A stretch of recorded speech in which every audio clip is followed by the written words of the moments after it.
시사인터뷰 오늘 함께하고 계신 지금 시각이 8시 9분을 막 지나고 있습니다. 정치권의 현안과 이슈 분석, 오승용 킹핀 정책 리서치 대표 모시고 이야기 나눠보겠습니다. 안녕하십니까? 네, 안녕하십니까? 네, 결국 국민의힘 비상대책위원장에 한동훈 법무부 장관이 공식 지명이 됐습니다. 다음 주 전국위원회 추인을 받으면 최종적으로 이제 끝나게 되는데, 검사에서 법무부 장관 그리고 당 대표나 현재는 마찬가지라고 볼 수가 있겠죠. 비상대책위원장 지명까지 정계 입문 뒤에 이제 속전속결로 이루어지는 이 과정에 대해서 어떻게 보십니까? 적절한 비유인지는 모르겠습니다만 네. 도박으로 비유를 하자면 네. 올인 전략이다. 이렇게 말씀을 드릴 수 있을 것 같습니다. 네, 왜 그렇죠? 국민의힘 입장에서는 이제 다른 카드, 다른 패가 없고 또 다른 어떤 시드머니가 더 이상 남아있지 않은 상태. 네. 최선이면서도 유일하면서도 마지막 이제 대안이 한동훈 법무부 장관이고, 네. 성공하면 적절한 보상이 있겠지만 실패하게 되면 정말 이제 정권 교체 드라이브가 걸릴 수밖에 없는 그런 아주 절박한 상황이다라고 봐야 될 것 같고요. 네. 한동훈 법무부 장관 입장에서는 개인적으로 네. 부담이 될 수밖에 없는 상황이겠죠. 본인이 법무부 장관 하면서 한창 그래도 보수 측 인사 중에서는 상종가를 치고 있는데, 네. 총선이라는 지극히 윤석열 정부 2년 평가에 대해서 국민들이 부정적으로 평가하고 있는 상황에서 네. 국민의힘을 총선을 지휘해서 승리를 할 가능성 높지 않게 지금 보고 있는데, 네. 여기에 모든 것을 걸어서 본인이 지금까지 쌓아왔던 것들을 한꺼번에 잃어버릴 수도 있는 그런 상황이 올 수 있어서 예컨대 총선 패배하면 비대위원장으로서 총선을 지휘했던 본인에게 모든 책임이 갈 책임져야죠. 수밖에 네. 없는 상황이 오지 않습니까? 네네. 사실 이제 법무부 장관으로서 누렸던 기간보다도 앞으로 더 본인의 어떤 정치적인 비전과 포부가 있는데, 네. 이번 비대위원장이 독이 든 성배가 될 수도 있는 그런 상황이어서 본인 입장에서는 여러 가지로 하이 리스크 로우 리턴 상황이다라고 봐야 될 것 같습니다. 방금 네. 말씀드렸듯이 총선 패배하면 본인에게 모든 책임을 지기 때문에 리스크 부담이 크고, 네. 또 설사 총선에 이긴다 하더라도 이제 미래 권력이 되기 때문에 네. 윤석열 정부와의 긴장 관계, 임기가 3년이나 남은 대통령인데 차기 주자가 벌써 국민의힘에 자리를 잡아버리는 상황인데, 대통령실과 윤석열 대통령 입장에서 이 긴장 관계는 아무리 똑같이 같은 패밀리로서 출범을 했다 하더라도 네. 일정한 긴장 관계가 있을 수밖에 없어서 상당한 부담, 서로 간의 부담이 될 수밖에 없는 네. 그런 상황이다. 일단 국민의힘으로서는 마지막 남은 카드, 본인들은 최고의 대안이다라고 얘기를 합니다만 스스로 그냥 위안한 것뿐이고, 네. 일단 마지막 남은 카드를 썼는데 이게 이제 성공할지 지켜봐야 되는데, 지금 앞에 지금 닥쳐 있는 여러 이슈들이 네. 간단한 이슈들이 하나도 없습니다. 김건희 특검으로 해서요. 네, 그렇습니다. 여러 가지 것들이 있죠. 그래서 그런 부분들을 어떻게 헤쳐나가는지 한번 지켜봐야 될 것 같습니다. 네. 자, 그리고 이준석 신당 창당 디데이가 임박해 있고요. 또 여당이 위기를 수습할 적임자가 될 것이냐, 이런 질문에 대한 또 답도 해주시죠. 이준석 전 대표가 어제 한동훈 이제 비대위원장 승낙 기사가 나자마자 네. 언론을 통해서 한동훈 만날 용의가 있다, 네. 이런 얘기를 했는데, 아직 한동훈 이제 비대위원장 예정자라고 표현을 해야 되겠네요. 네네네. 반응은 없는 것 같은데, 아마 이준석 전 대표를 한동훈 장관이 전 장관이죠, 이제. 네. 호칭이 좀 애매한데 만날 가능성, 일주일 정도 지금 탈당 예고 기한이 남아 있는 상황에서 그렇게 높아 보이지는 않습니다. 두 사람이 만나면 무슨 이야기를 할 걸로 예상을 하십니까? 사실은 이준석 전 대표를 당에 남게 할 수 있는 뭔가 제안을 해야 되는데, 마땅히 줄 제안 자체가 없다라는 거고, 그러니까 제안은 있을 수 있습니다. 예컨대 노원병의 출마 공천을 보장한다라든지, 네. 혹은 대구 출마와 관련해서 그 가능성을 열어둔다든지 하는데, 이준석 전 대표가 그리는 기대하고 있는 수준은 최소한 뭐 공동 비대위원장 정도 그리고 기존의 어떤 윤석열 윤핵관들에 대한 전면적인 이선 후퇴 뭐 이런 것들일 텐데 네. 이런 것들을 충족시켜 줄 수 없기 때문에 만나기가 힘들다라는 거죠. 네네. 그래서 아마 이런 부분들에서 고민스럽긴 할 것 같습니다. 예. 이 한동훈 비상대책위원장이 성공하려면 어떤 조건들이 따라야 될지 간단하게 말씀해 주시죠. 일단 딜레마 상황이에요. 네네. 어떤 딜레마냐면 예컨대 윤심을 따를 경우, 그러니까 대통령실에서도 한동훈 비대위원장 카드를 김기현 전 대표의 갑작스러운 사태로 이제 받을 수밖에 없었던 것이 원래 이제 공동 선관위원장 정도를 생각했었는데 네. 받을 수밖에 없었던 것 중에 하나가 이제 만약에 한동훈 비대위원장이 윤심을 따르게 될 경우 지금 여러 가지 윤석열 정부의 국정 수행에 대한 비판 네. 그리고 김건희 특검과 같은 어떤 여론의 어떤 높은 지지 이런 것들을 무시할 수가 없는 상황이 그렇죠. 되는데 네. 윤심을 따르면 결국 민심이 돌아설 수밖에 없고 민심을 따르면 결국 청와대와 대척점에 서게 되면서 네. 과연 대통령실이 예. 이 한동훈 비대위원장이 힘을 실어줄 수 있겠는가 네. 그러기 어렵다라는 거죠. 즉 예. 윤심을 거스르면 허수아비 비대위원장이 될 수 있어서 딜레마 상황이 될 수밖에 없다. 근데 일단 지금 법무부 장관으로서 마지막 언론 백브리핑에서 김건희 특검과 관련해서 정면 돌파 의지를 밝혔습니다. 네. 법 앞에 평등하다라는 전제가 있었지만 김건희 특별검사 법안에 대해서 3가지 독소 조항을 거론하면서 악법이다라고 규정을 했다라는 거죠.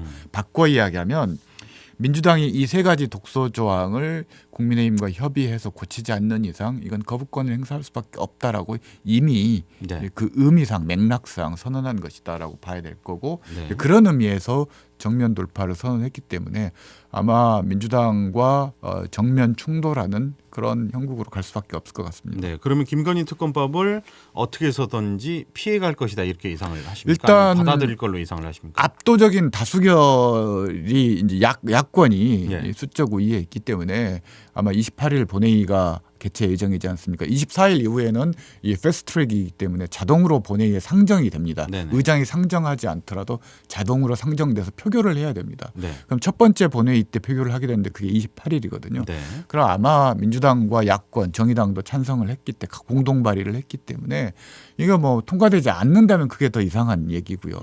그렇다면 이제 대통령의 국민의힘 입장에서는 대통령에게 제2 요구 바꿔 얘기하면 거부권 행사해달라고 얘기할 거고 대통령은 여기에 대해서 거부권 행사하면 다시 이제 국회에서 3분의 2 네. 이 찬성으로 이걸 재의결을 해야 한다라는 거죠. 근데 네. 지금 현재 3분의 2 수준은 아니어서 아마 거부권이 행사되면은 이 법안이 이제 폐기될 가능성이 높은데 그렇게 될 경우 과연 총선을 앞둔 어떤 민심에 어떤 영향을 미칠 여론의 것인가? 부담이 그렇죠. 있을 민주당 수가 있겠죠. 입장에서는 이 이슈를 예. 이른바 내로남불 이슈로 간주하면서 네네. 계속적으로 국민의힘과 윤석열 대통령의 어떤 내로남불을 비판하는 소재로 총선 이슈로 삼을 것이기 때문에 상당히 이제 민심의 역풍 뭐 이런 것들이 부담이 될 수밖에 없는 네. 상황이 올 거라고 봅니다. 그렇게 된다면 이제 내년 총선에 키를 쥐고 있는 중도층의 어떤 부담이 작용이 될 수가 있겠죠. 중도층이 등을 돌리게 될지도 모르니까요. 그러니까 여론이 현재로서는 네. 김건희 특검에 대해서 어찌됐건 특검을 통해서 이 진실을 규명해야 된다라는 쪽의 여론이 조금 더 높은 상황이기 네네. 때문에 물론 이게 이제 고정돼서 간다라는 의미는 아니고 한동훈 비대위원장 예정자가 정면 돌파를 1,000명 한 이상 네. 이제 앞으로 여론의 추이가 어떻게 바뀌느냐 이런 것들을 보긴 해야 되겠지만 이게 좋은 이슈가 되리라고 보긴 전망하기는 굉장히 어렵다라고 네. 봅니다. 자, 이번에는 민주당 얘기로 넘어가 보도록 하겠습니다. 이낙연 전 대표가 이재명 김부겸 회동 결과에 실망스럽다 이렇게 평가를 했습니다. 그리고 어제 비상대책위원회 체제로의 전환을 요구하면서 이재명 대표의 사퇴를 압박하고 있는 모습인데요. 이낙연 전 대표의 신당 창당에 대한 뜻을 굽히지 않고 있는 모습 어떻게 보고 계십니까? 어떤 때는 좀 살짝 발을 뺐다가 또 어떤 때는 그것을 유지하고 있다가 헷갈립니다. 일단 숨고르기 차원이라고 봐야 될 것 같고요. 네. 이제 본인도 김부겸 전 총리를 만날 예정이고 이번 주에 네. 먼저 이재명 대표를 만났기 때문에 김부겸 전 총리가 두 가지를 얘기를 했습니다. 첫 번째로는 연동형 이걸 유지해 달라라는 네. 거였고 이선 퇴진을 해달라 이 두 가지였다라는 거죠. 근데 이재명 대표 입장에서는 만약에 연동형을 받아들이면 본인이 지역구 출마를 해야 되는데 이게 이제 그러면 국민의힘에서 저격수를 보낼 거고 여러 가지로 부담이 되는 네, 상황이 네. 올 수 있는 거고 또 이선 후퇴할 경우 본인의 공천권을 포기한다라는 의미인데 네. 지금까지 이렇게 왔던 이유들도 이제 본인의 공천권도 있지만 민주당 내에서 확실하게 인적 쇄신 세력 교체를 하겠다라는 그런 의지를 가지고 왔던 것인데 이걸 네. 다 이제 처음부터 원점으로 돌리는 것이기 때문에 애초에 받아들이기 힘든 것이었고 이낙연 전 대표 입장에서는 김부겸 어차피 이재명 대표가 이걸 받아들이기 힘들 거라고 생각은 하지만 네. 최소한 김부겸 전 총리와 만남이 예정돼 있기 때문에 그 만남의 결과가 나올 때까지 좀 숨고르기를 할 필요는 있었던 것 같고 네. 본인의 예상대로 그 결과가 나왔기 때문에 결국은 이제 민주당 쇄신 비대위 통합 비대위 본인이 예전에 했던 주장들을 계속 네. 해 나가면서 신당 창당을 향한 수순들을 스텝을 밟아가는 것이다. 뭐 이렇게 봐야 될 것 같습니다. 네. 개인적으로 보셨을 때는 신당 창당 가능성이 더 높다고 보십니까? 낮다고 보십니까? 지금 상황에서는 양쪽이 서로를 포용할 의사가 양보할 의사가 없는 상황이기 네네. 때문에 이대로 간다면 아마 과거 문재인 안철수 갈등 속에서 국민의당이 창당되었던 과정과 비슷한 과정을 밟을 아하. 가능성이 있다. 또 실제로 제가 뭐 개인적으로 알고 있는 이낙연 전 대표의 주변 인사들이 신당 창당과 관련한 여러 실무 작업들을 하고 있는 것으로 알고 있기 때문에 네네네.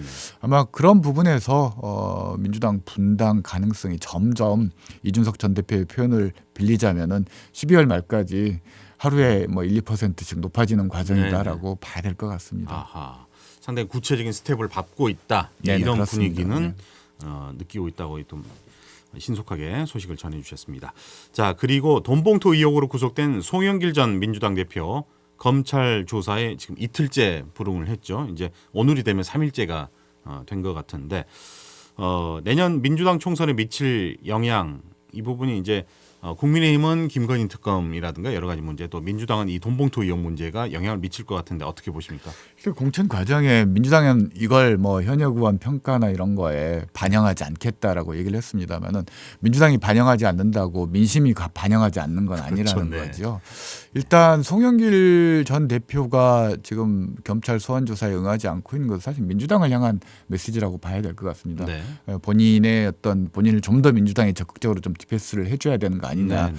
근데 이제 탈당한 개인이다라고 간주하면서 송영길 전 대표와의 어떤 선긋기, 뭐 꼬리자르기라고 표현할 수도 있고 어찌됐건 그런 상황에서 그런 마음들을 표현하는 것이다. 사실 본인도 알 겁니다. 검찰이 버티면은 강제 구인 이제 영장 발부받아가지고 네네. 하면 되기 때문에 이게 이제 한시적인 거라는 걸 알게 될 거고 본인은 이제 고민을 할 수밖에 없는 거죠. 본인이 이 모든 것을 이 진술을 거부함으로써 다 안고 갈 것인가 네. 아니면 책임을 분담하고 갈 것인가 이 선택 상황이 올 거고 점점 더 시간이 가면 갈수록 책임 분담에 대한 욕망이 커질 거라는 거고 실제로 19명에 대해서 검찰이 이미 소환을 통보한 상태고 네. 소환 일정까지 조율을 하고 있는 상황이기 때문에 예.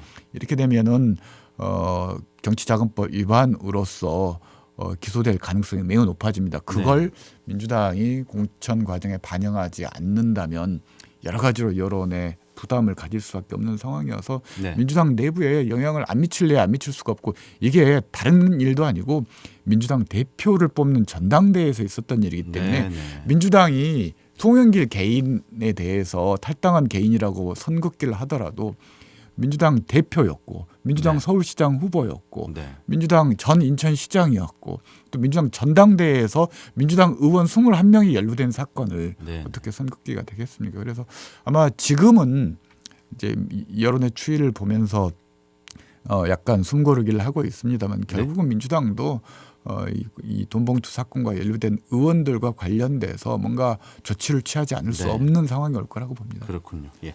자, 오늘 말씀 잘 들었습니다. 지금까지 오승영 킹핀 정책 리서치 대표 모시고 이야기 나눠봤습니다. 고맙습니다. 네, 감사합니다.